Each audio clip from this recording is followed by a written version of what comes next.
விஜயின் புலி படத்தின் ரிலீஸ் தேதி 2 வாரம் தள்ளி போயுள்ளது.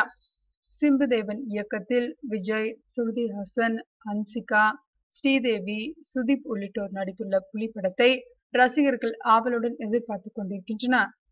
புலி படத்தின் ட்ரைலரை யூடியூபில் இதுவரை 40 லட்சம் பேர் பார்த்து ரசித்துள்ளனர். ட்ரைலர் சான்ஸே இல்லை, நன்றாக உள்ளது என்றும் ரசிகர்கள் பேசிக் கொள்கின்றனர். புலி படத்தை செப்டம்பர் 17ஆம் தேதி ரிலீஸ் செய்ய திட்டமிட்டிருந்தனர்.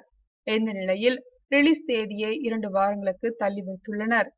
அதன்படி படம் அக்டோபர் மாதம் 1ஆம் தேதிதான் ரிலீஸ் ஆகிறது. இது குறித்து புலி படத்தின் தயாரிப்பு நிறுவனமான SKT ஸ்டுடியோஸ் ட்விட்டரில் கூறியிருப்பதாவது, அக்டோபர் 1ஆம் தேதி புலி படம் ரிலீஸ் ஆகிறது என்று தெரிவிக்கப்பட்டுள்ளது. போஸ்ட் புரொடக்ஷன் மற்றும் சில வேலைகள் இருப்பதால் ரிலீஸ் தேதி தள்ளி போடப்பட்டதாகவும் கூறப்படுகிறது.